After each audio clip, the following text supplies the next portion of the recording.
우리에게 주시는 하나님의 말씀은 사사기 7장 1절에서 8절입니다. 구약성경 사사기 7장 1절에서 8절.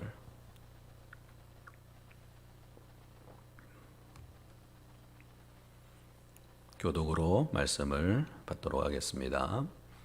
여룻바알이라 하는 기드온과 그를 따르는 모든 백성이 일찍이 일어나 하롯셈 곁에 진을 쳤고 미디안의 진영은 그들의 북쪽이요 모레산 앞 골짜기에 있었더라. 여호와께서 기드온에게 이르시되 너를 따르는 백성이 너무 많은즉 내가 그들의 손에 미디안 사람을 넘겨주지 아니하리니 이는 이스라엘이 나를 거슬려 스스로 자랑하기를 내 손이 나를 구원하였다 할까 함이니라. 이제 너는 백성의 귀에 외쳐 이르기를 누구든지 두려워 떠는 자는 길르앗산을 떠나 돌아가라 하라 하시니 이에 돌아간 백성이 2만 2천 명이요 남은 자가 1만 명이었더라. 여호와께서 또 기드온에게 이르시되 백성이 아직도 많으니 그들을 인도하여 물가로 내려가라. 거기서 내가 너를 위하여 그들을 시험하리라. 내가 누구를 가리켜 내게 이르기를 이 사람이 너와 함께 가리라 하면 그는 너와 함께 갈 것이요 내가 누구를 가리켜 내게 이르기를 이 사람은 너와 함께 가지 말 것이니라 하면 그는 가지 말 것이니라 하신지라. 이에 백성을 인도하여 물가에 내려가매 여호와께서 기드온에게 이르시되 누구든지 개가 핥는 것 같이 혀로 물을 핥는 자들은 너는 따로 세우고 또 누구든지 무릎을 꿇고 마시는 자들도 그와 같이 하라 하시더니 손으로 묵혀 입에 대고 핥는 자는 수는 300명이요 그 외의 백성은 다 무릎을 꿇고 물을 마신지라. 여호와께서 기드온에게 이르시되 내가 이 물을 핥아 먹은 300명으로 너희를 구원하며 미디안을 내 손에 넘겨주리니 남은 백성은 각각 자기의 처소로 돌아갈 것이니라 하시니 이 백성이 양식과 나팔을 손에 든지라. 기드온이 이스라엘 모든 백성을 각각 그의 장막으로 돌려보내고 그 300명을 머물게 하니라. 미디안 진영은 그 아래 골짜기 가운데 있었더라. 아멘. 할렐루야. 오늘 설교 제목은 힘을 빼고 하나님 은혜로입니다. 좀 떨어져 있지만 우리 각 가정에서 한번 따라해 보실까요? 힘을 빼고 하나님 은혜로. 우리가 무슨 일을 하든지 너무 힘을 주고 일하면 그 일이 어려울 수 있습니다. 저는 도끼질을 많이 해보지는 않았는데요. 보기는 많이 봤습니다. 도끼질을 할 때도 욕심껏 힘줘 내려치면 빗나가기가 쉽고 나무를 쪼개기가 어렵습니다. 힘을 조금 빼고 정확하게 내리쳐야 나무가 쪼개지죠. 우리가 운동을 할 때도 마찬가지입니다. 운동을 처음 할 때는 기본 자세가 매우 중요한데 이 가장 기본이 되는 자세 중에 하나는 몸에 힘을 빼는 것입니다. 수영을 배우신 분들은 잘 아실 건데요. 처음에는 몸에 힘이 많이 들어가잖아요. 있는 힘껏 팔을 젓고 있는 힘껏 발을 젓습니다. 그러면 어떻게 되냐? 점점 물에 빠집니다. 희한하잖아요. 힘을 줬는데 물에 빠져요. 그래서 운동을 하거나 수영을 할 때 가장 기본이 되는 것은 힘을 빼고 자연스럽게 이렇게 움직였을 때 오히려 더 잘 해내게 되는 겁니다. 이러한 원리는 우리의 인생에서도 동일하게 적용이 되는 것 같습니다. 너무 힘만 주고 인생을 살면 힘이 들고 스트레스를 받죠. 실패를 경험한 경우에는 그 힘을 준 만큼 돌이키기도 쉽지 않습니다. 오늘 본문 말씀에서 하나님은 기드온에게 힘을 빼라고 말씀하십니다. 힘을 빼라는 그 말씀을 직접적으로 성경에 기록하고 있지는 않지만 그 말씀의 배경, 말씀의 그 뜻 안에서 바라보면 우리의 인간적인 육신의 힘과 인간적인 생각의 힘을 좀 빼고 하나님을 의지하라라는 말씀을 우리에게 주십니다. 오늘 본문 말씀을 좀 이해하기 위해서는 사사기 6장 말씀을 보면 이 말씀의 좀 배경이 이해가 되는데 이스라엘 백성들이 하나님의 목전 앞에서 악을 행하게 됩니다. 그 결과 7년 동안 이방 민족 미디안에게 추수한 농작물과 가축들도 빼앗기게 되고 땅 또한 황폐해집니다. 그래서 사사기 6장 1절을 보면 궁핍함이 심했다고 기록되어 있을 만큼 하나님을 멀리한 이스라엘 백성들은 살기가 너무 힘이 들었습니다. 사람이 너무 살기 힘들면 둘 중에 하나입니다. 하나는 포기하는 겁니다. 완전 손을 놓는 거죠. 또 하나는 뭐냐? 그때 정신을 차립니다. 이스라엘 백성들은 그제야 정신을 차리고 하나님께 울부짖고 도움을 구하죠. 그래서 우리가 사사기의 말씀을 잘 알듯이 반복된 패턴이 계속 나오는데, 그래도 하나님은 이스라엘 백성을 긍휼히 여기셔서 그들을 구원할 계획을 세우시고 그들을 구원할 수 있는 인물을 세우는데, 그 인물이 바로 뭐냐? 기드온입니다. 그래서 기드온을 부르셔서 그에게 사명을 주는데, 사사기 6장 12절 말씀을 보면 하나님께서 천사를 통해 이렇게 불러요. 어떻게 부르냐? 12절을 화면에 띄워주면 같이 한번 읽어보면 좋겠는데요. 12절에 여호와의 사자가 기드온에게 나타나 이르되 큰 용사여 여호와께서 너와 함께 계시도다. 아멘. 천사가 기드온을 부를 때 어떻게 부르죠? 큰 용사요. 큰 용사요. 공동 번역과 새 번역 성경을 보면 이 큰 용사를 힘센 장사 이렇게 표현을 합니다. 기드온이 실제로 얼마나 힘이 세고 얼마나 힘이 강했는지는 모르지만 하나님은 분명하게 그를 용사라고 부르십니다. 그래서 사사기 6장 14절도 보면 이스라엘을 미디안의 손에서 구원하라는 사명을 기드온에게 주실 때 큰 용사여 하고 부르시는 거죠. 반면 기드온은 이 말씀에 대한 반응을 어떻게 보이느냐? 하나님의 말씀과는 정반대로 자신에 대해서는 자신감이 없고 매우 비관적으로 하나님께 말을 합니다. 그러면서 이렇게 말을 하죠. 사사기 6장 15절 말씀에 보면 이렇게 말을 합니다. 오 주여, 내가 무엇으로 이스라엘을 구원하리이까? 보소서, 나의 집은 므낫세 중에 극히 약하고 나는 내 아버지 집에서 가장 작은 자니이다. 기드온 스스로가 판단을 하는 거죠. 어찌 보면은 정확한 판단일 수도 있습니다. 그가 미디안을 대적하여 싸울 용기도 없고 힘도 없고 그것을 표현한 것이 가장 작은 자라는 겁니다. 주신 사명을 감당한 건 너무나 감사한데 그 사명을 감당할 수 없습니다라고 하소연을 하는 거죠. 어찌 보면 가장 현실적인 자기 진단을 하고 하나님 앞에 말씀을 드린 겁니다. 그러나 우리 하나님은 기드온의 생각과 너무나 다릅니다. 기드온에게 계속 용사라고 부르시고 너의 힘으로 미디안과 싸워서 이스라엘 백성을 구원하라고 말씀하시죠. 우리는 이 부분에서 왜 하나님은 기드온에게 이렇게까지 말씀을 하시고 계속 반복해서 기드온을 용사로 부르시고 하나님이 왜 그러실까를 우리가 생각해 봐야 된다는 거죠. 하나님은 왜 기드온을 힘을 강조하고 용사로 부르셨을까요? 정말 기드온이 힘이 강해서 그럴까요? 사명을 감당할 수 있기 때문일까요? 당연히 아닙니다. 기드온 그 자체를 봤을 때는 사명 감당하기가 쉽지가 않습니다. 힘이 그렇게 강하지도 않습니다. 그 마음도 매우 나약합니다. 여기서 하나님께서 말씀하시는 힘은 바로 뭐냐? 기드온의 육체적인 힘만을 말씀하는 것이 절대 아닙니다. 인간의 능력과 인간의 지식과 육체적인 힘을 넘어선 강력한 힘이 기드온과 함께 하신다는 말씀의 약속을 하시는 겁니다. 쉽게 말하면 내가 너와 함께 할 거니까 두려워하지 말고 나가서 담대하게 싸워라.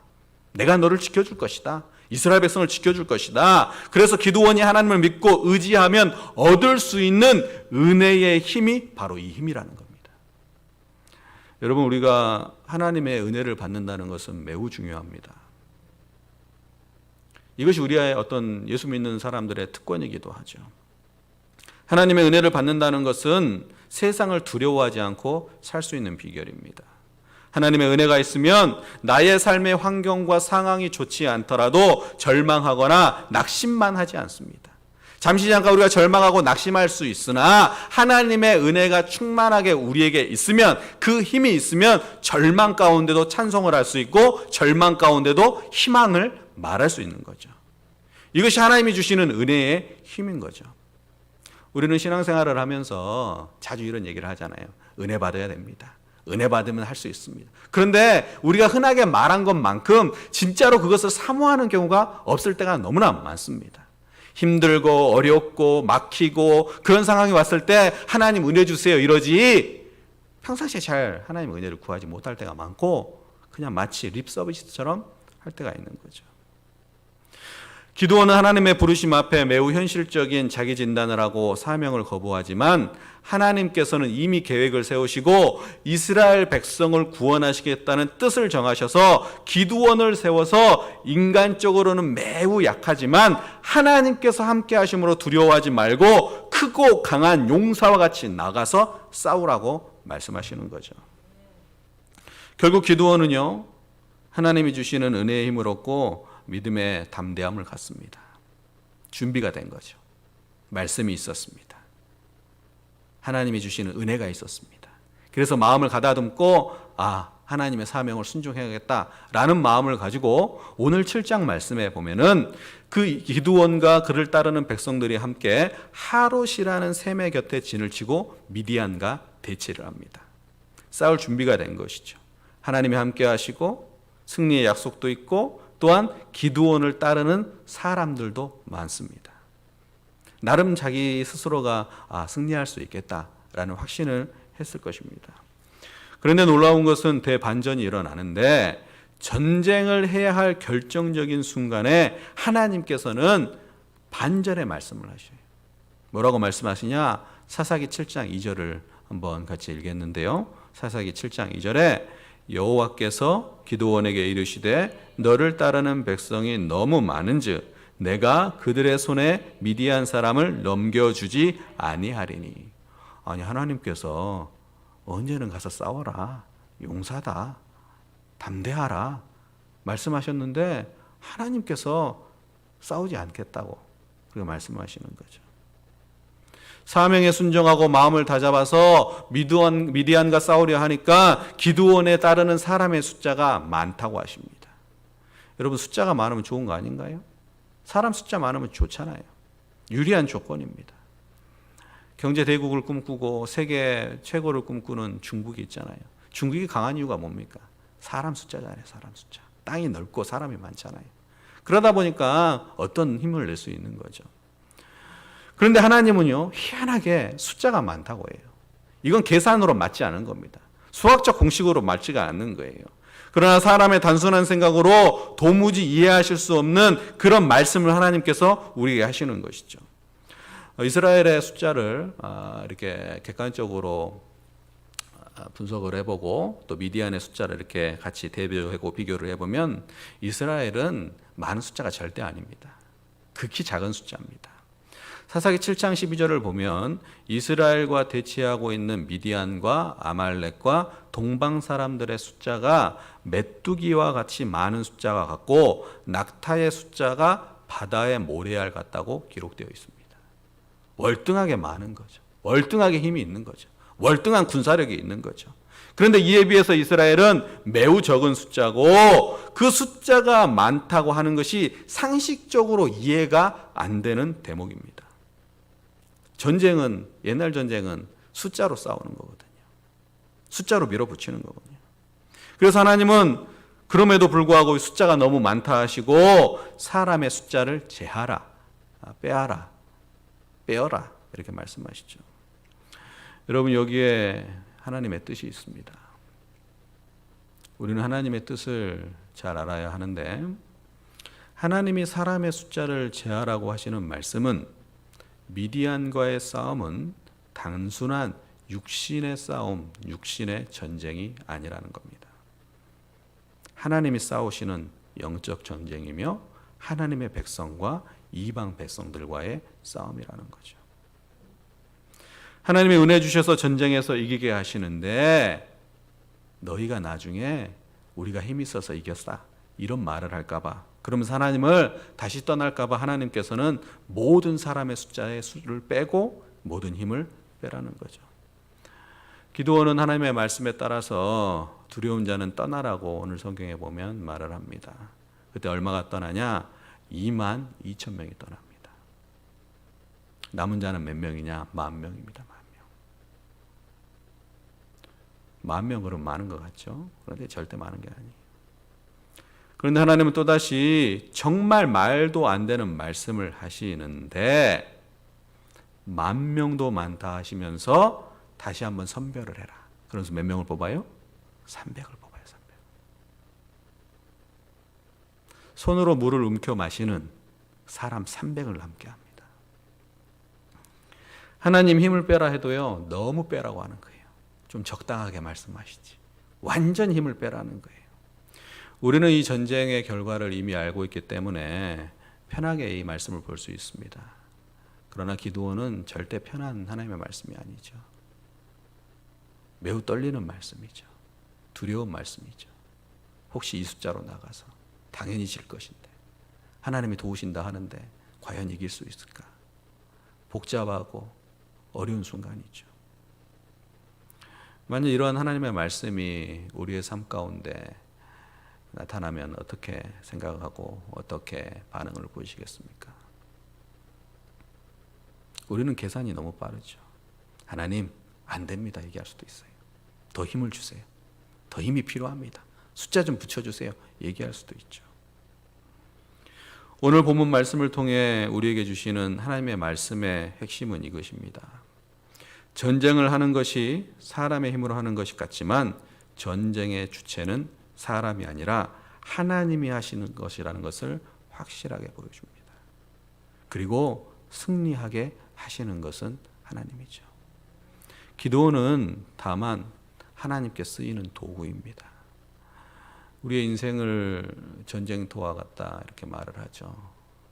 요즘 청년들 취업률이 너무나 어렵고 힘들죠. 취업 관문이 너무 높죠. 전쟁을 하고 있습니다. 그러다 보니까 사람들이 각박해져요. 다 적입니다. 온통 사방이 적이에요. 이겨야 되니까요. 개인주의고 함께하지를 못하고. 그런데 전쟁터와 같은 인생을 사는 우리에게 하나님은 이렇게 말씀하십니다. 우리의 힘, 우리의 능력, 우리의 물질, 우리의 권세, 이것들은 하나님의 은혜의 힘에 비하면 아무것도 아니다. 아무것도 아니니 나를 의지해라. 그래서 우리에게 주시는 가장 중요한 깨달음은 우리가 인생을 살면서 하나님이 주시는 은혜를 힘입고 살아야 하는데 이를 위해서는 내가 먼저 나의 힘, 나의 육신의 힘을 빼어라, 내려놓으라는 거죠. 전적으로 하나님을 의지하라는 겁니다. 그래서 내가 무언가를 이루었다고 절대 말하지 말고 겸손해져서 하나님의 은혜를 힘입어서 세상을 이겨라, 이 말씀을 우리에게 주시는 것입니다. 다윗은 나이가 들어서 자신의 인생을 되돌아보고 자신의 어떤 힘, 자신 나라의 어떤 군사력 이런 것을 알아보기 위하여서 사람의 숫자를 세보고 파악을 합니다. 인구조사를 하죠. 그 결과 하나님으로부터 진노를 받게 됩니다. 다윗의 인생은 하나님을 의지한 인생이었죠. 그의 인생에 있어서 어떤 사람의 숫자가 그를 다 힘있게 하지는 않았습니다. 하나님의 은혜로 이기겠던 것이죠. 그런데 나이가 들고 어느 정도 자신의 위치에 오르니까 다윗이 숫자를 세어보는 거죠. 우리가 그럴 수 있습니다. 사람의 숫자가 중요한 것이 아니라는 하나님의 말씀을 깊이 들으시기를 바랍니다. 이는 즉 우리가 세상에 무엇이 다 있다고 한들 그것이 절대 힘이 될 수 없다는 거죠. 절대적인 힘은 여호와 하나님입니다. 그래서 오늘 말씀을 통해 반드시 기억해야 하는 것은 인간적인 우리의 힘을 빼고 하나님을 의지하면 그것을 통하여서 하나님의 힘과 은혜가 공급됩니다. 이것이 가장 큰 은혜이며 힘인 거죠. 그래서 여러분은 꼭 인생을 살면서 여러분 삶의 현장에서 힘을 조금 빼십시오. 힘을 빼야 돼요.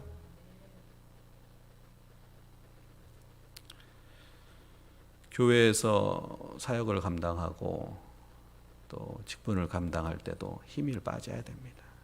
인간의 힘은 자꾸 빠져야 돼요. 하나님의 은혜가 있어야 됩니다. 사람이 모여서 힘있게 논쟁을 하고 이렇게 해야 됩니다 얘기하고 주장한다고 해서 그 일이 되느냐? 아니라는 거예요. 하나님의 은혜가 있어야 되는 거죠. 우리가 하나님의 은혜를 구합니다 기도하고 이렇게 모이지만 나중에는 어떻게 보면 하나님의 힘과 은혜를 의지하지 않고 인간의 생각과 방법으로 갈 때가 너무나 많습니다. 늘 힘을 조금 빼십시오. 하나님을 의지하십시오. 하나님을 바라보십시오. 거기서 힘이 생기고 거기서 은혜가 있고 그것이 정말 최고의 강력한 힘이 되는 것이죠. 우리가 또 한 가지 빼야 할 힘이 있습니다. 그것은 마음의 힘을 빼는 겁니다.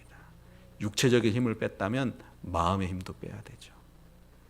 마음의 힘을 뺀다는 것은 우리가 너무 목표와 계획을 가지고 일을 하는데 내가 최선을 다하고 열심히 하는 건 너무 중요한데 그 목표에 너무 집중하고 그 계획에 집중하고 성취에 집중하다 보니까 내 마음이 힘들 때가 너무나 많고 그 일의 성취를 위해 달려가다 보면 주변의 사람들의 마음도 힘들게 할 수 있다는 겁니다. 그래서 같이 일하는 사람이 상처를 받기도 하죠. 엘리야가 바알의 선지자들과 대결을 하죠. 싸움에서는 이깁니다. 그런데 그가 나중에는 육신도 마음도 너무 지친 나머지 번아웃돼서 하나님 제 목숨 좀 제발 거두어 주십시오. 이렇게 말을 하죠. 마음과 생각의 근심은 뼈를 마르게 합니다.